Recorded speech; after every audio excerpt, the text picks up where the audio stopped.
So let's talk about my favorite example of houses in Tuolumne County.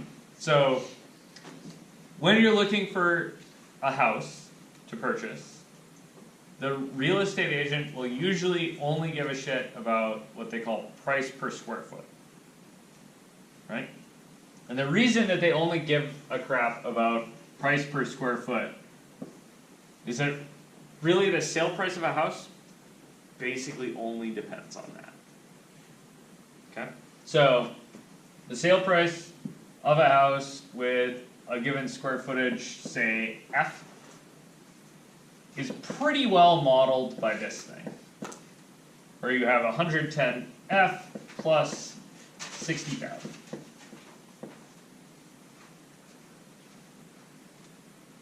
So the way I got this was I took the information from recent home sales when I was last shopping for a house, and I stuck that information into a stats program called R, and I had it do what's called a linear regression, and then I pitched all the variables that didn't mean anything, and I was left with this, which says that more or less 110 bucks is about right for the price per square foot. You guys see that? This is not actually a hard equals, right? This is not going to be the actual sale price. It's going to be the approximate sale price. Does that make sense? Yeah, why wouldn't I expect it to be a hard equals? Yeah, there's an awful lot of variables, right? Like, that house is next to a crappy looking house. Or that house has a car in the backyard with no wheels on it that I'm going to have to move, right? Or that house is super nice. Like they just finished remodeling. You guys see that? Or that house is near someplace that I really want to be, right? Or this place has a pond or whatever, right? So, I want to chat about a couple things. What does this guy mean? It's your average. The median house? You kind of like it They to be. use for like real estate. Your base. Median. So Yeah, median is an interesting number, right? The median sale price is a super interesting number. This is kind of the median price per square foot. This guy means something a little different. What would this be if this was y equals mx plus b? That's a y-intercept, right? Like the down payment? It's like, That's where it started. Like, That's where it starts, right? What does it mean when f is 0 here? And you don't have any. Yeah, there's no square footage, right? so, you're like, you're buying land. You're buying land. You're buying the lot. oh, so that's the lot cost? Yeah, that's about what a lot costs. Oh, okay. You guys see that? It's not any lot, it's not all lots, but it's like more or less on average what a lot costs. so if you're buying more land, Yeah, like, and the funny thing is a building lot is actually about 60,000 whether it's up here in Columbia or in downtown. It's just that in downtown it's a lot smaller than it is in Columbia. You guys kind of with me on that? Like people usually price property so that it basically hits this number. And that's not entirely true everywhere, but it's pretty true in rural areas. Acreage is basically priced at 60K, give or up to size. Like sizing is what changes. So this is the lot price. So the first thing I did, right, on getting this formula out was to see this lot price and go, I wonder if that's close. So then I looked up land for sale. Sure enough, it's about 60K. That made me feel like I had a pretty accurate model. You guys see that? What does this guy mean? is it a non-price per square foot? Yeah, what does that mean in terms of a house though? How big or small? Yeah, that means that for every square foot the house gets bigger, right? Cost? It costs about $110 more. You guys see that? if I was thinking a little bit, I don't know, more abstractly, that basically means that to add a foot, 1 square foot, right, vertically, so that's a square foot of roof and a little bit of wall and some ceiling and some floor and some basement, right, or some foundation. Those cost about $110 to me. Just 1 square foot. You guys cool with that? Does that about make sense? Feels a little weird, right? Because like a linoleum tile, right, like a 1 square foot tile, is like $2. So where the heck is the rest of that $110? Well, it's not just the flooring, right? It's also the material that's required to hold the flooring up, and the material that's required to keep water off of it, and required to heat it, and the electrical, and the plumbing, and, right? You guys kinda good with this? Okay, so, here's my function. So, this is price per square foot. Okay, here's some questions I could ask. So,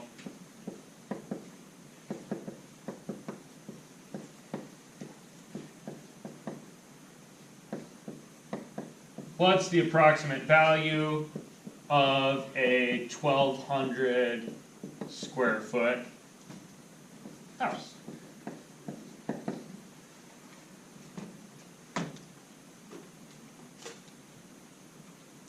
How do you figure that one out?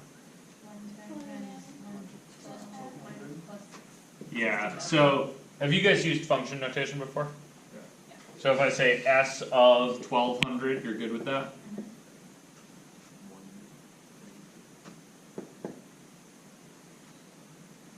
So you get 110 times 1,200 plus 60,000,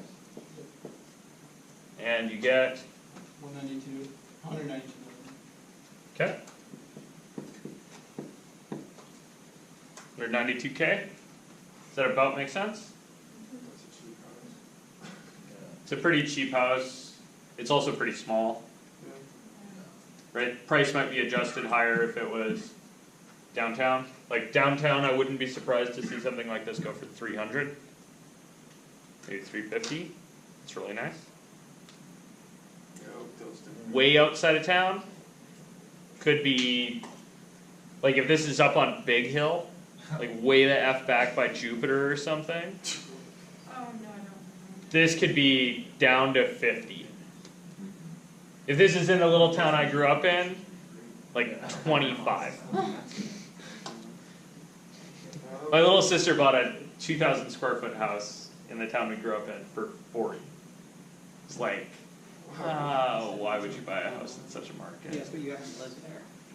That was the problem. We bought our house last April, and it's 1,600 square feet, and we bought it for $185. Nice. Which also, we have to tear both of the bathrooms out completely. There's a lot of damage done to the house, it was a fixer, but we did similar stuff with that to figure it out. Okay, so let's ask that question but backwards. Okay, So what did you say you spent? 185. Okay, so how much house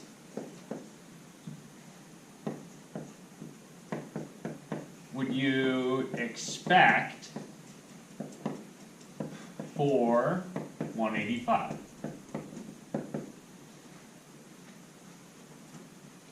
So where do you put the 185? On the left, right? You're solving, right? So you should have 185,000 equals 110 F. You're looking for the square footage. Yeah. Yep. I'm exactly backing this out, right? You guys see that one of these was a forward process, like plug and chug, right? That was the evaluate side. And the other one's a solving process, which is backwards and is harder. You guys all with me? So the 60,000 per acre? So the 60,000 is the lot price, right? Right. But like per acre, so if you wanted to figure out acreage and square footage, like add another variable. Yeah, so if we wanted to make our model a little more robust, we might include an acreage variable. I'll make this thing with bedrooms in it quick for a kick. But let's finish this. So subtract, right? Yeah. And then divide. So you get, I'm gonna write algebra here. About, what do you get?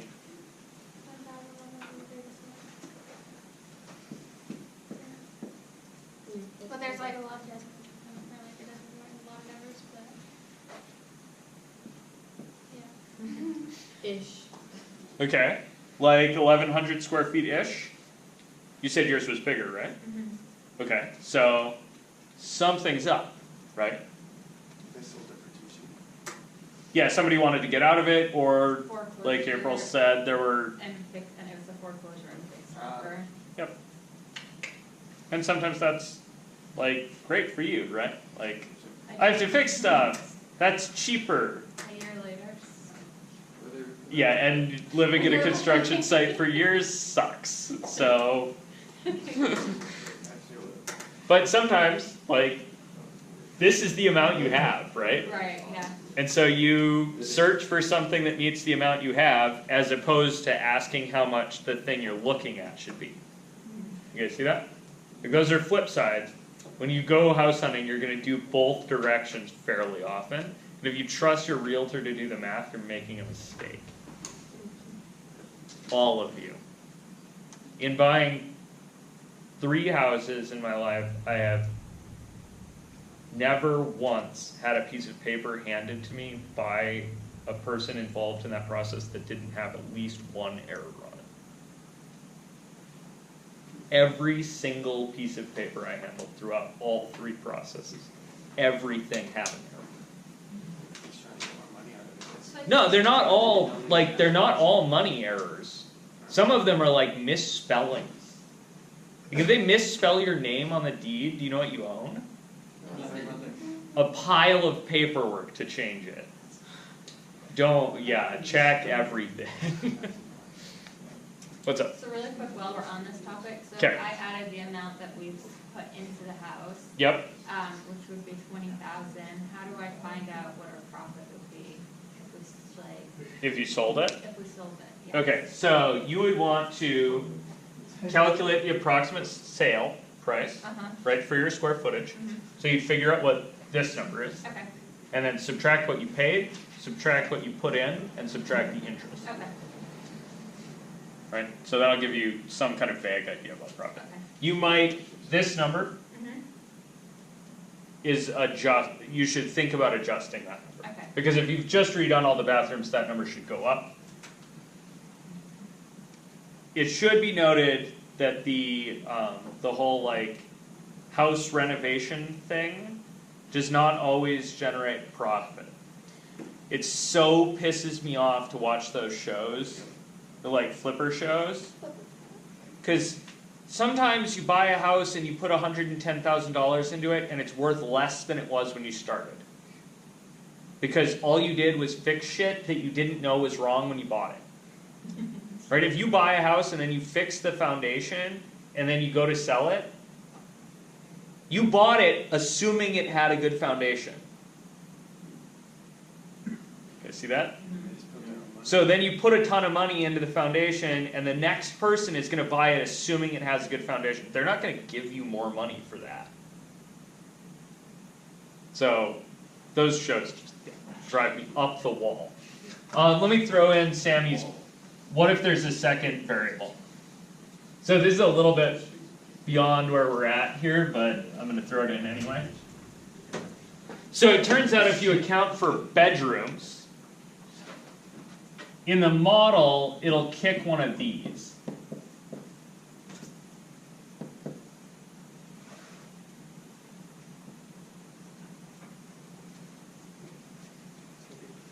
So the price per square foot will go up a little bit, but then you'll get this minus 10,000 B thing on there.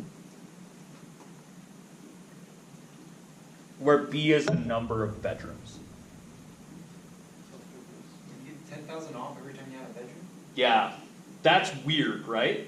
Like, why the hell would you get money off for putting in a bedroom? Because more bedrooms, the bigger the house, right? So you can. Nope, No? No. That's exactly the problem. Four walls closes. This F is fixed, right? Like if you're adding a bedroom without changing the square footage, what's that doing to the house? Making it smaller. Cutting it up, Yeah. right? Like nobody wants to buy the house, you know, like this is a beautiful house design, right? Living room, kitchen, all nice open concept, couple of bedrooms in the back.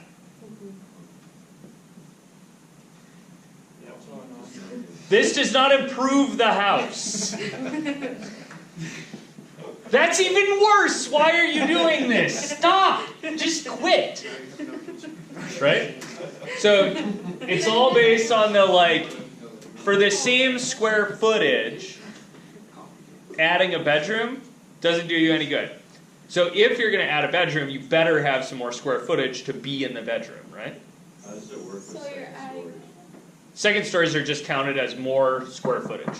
So the F is livable square footage. Okay. So that's like the amount of space in the house you can walk around in that's finished. So like if you have a basement where the ceiling's not capped, that doesn't add to your square footage. If you have an attic that's kind of open, that doesn't add to it, even if you can walk in that space. But if it's finished and has an access, then it adds to the square footage. You have to be able to stand up in it too, I think. So does it still, like, if you're on a second story, you're still taking 10,000 off for every bedroom? Yep. If you're not adding square footage, you're gonna take money off by adding bedrooms. But why does it go from 110 to 120? Oh, why does the square footage change? Because basically everything has at least one bedroom, right? So you gotta account for that someplace. You guys good with this? Can I make sense? So would by adding a loft, would that increase the square footage? Yeah, so if you add a loft that you can stand up in that has permanent access, then yeah, you'd get more square footage. Right, so if you add a loft space that also adds a bedroom, you guys see that? If you increase the square footage and increase the number of bedrooms, you're probably gonna come out ahead. Right, if you fiddle with this a little bit, you'll figure out that $10,000 and 120 square feet, or sorry, let me do that. So, if you figure out how many square feet make $10,000, what do you get? 10 over 12. Add 3 zeros. Or what, whatever that is, man. I don't know. I already know. Alright, let's look. So, 830, about 833. yeah, so the way I would do this, guys, I would look at the 10 and the 12, those are basically the same number, right? And there's 2 extra zeros, so that's about 100. Okay. You guys see that? So that means that it takes about 100 square feet to make a bedroom. Is that about right? Actually, For a wall. Yeah, so if you add an 83 square foot addition that's just a bedroom, you'll break even on it.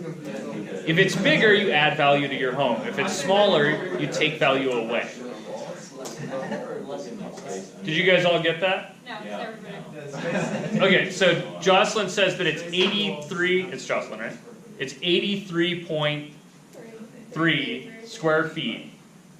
That means that if you add 83 square feet, or 84 square feet, right, that's a bedroom, you'll break even.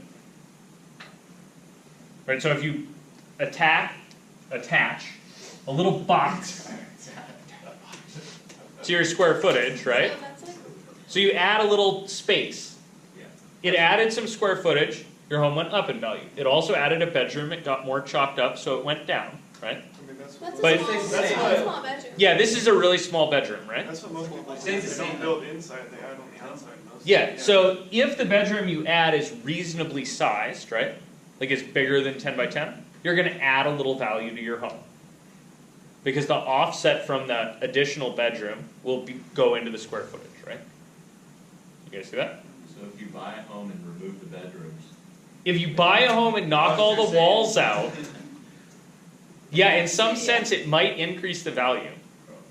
There's nowhere to- You have to, You want to be a little careful with that, right? Are not. Very few people like to buy a home that has no bedrooms. What about like a one bedroom? Where are they gonna sleep? Like, dude, you can do like a venue, like a, yeah. It should be noted that there are some minimums to this, right? Because this is calibrated with data. There are very few homes that are 10 square feet and have 5 bedrooms, Oh my gosh. right? Like no homes. It's called a sleeping bag. There are definitely no homes that are 5,000 square feet with no bedrooms. There could be. Until That's now. actually called a studio if it's a living area. But they're not 5,000 square feet. Where? What if they- But like 10 They're like maybe 1,000. Boy, the engineering on that would be impressive. Less. Okay, you guys kind of good with this thought process at least? I kinda wanna see a 5,000 square foot house. No bedroom. With no bedrooms? That'd be awesome. Just a giant empty space. It's a warehouse. Yeah. Like,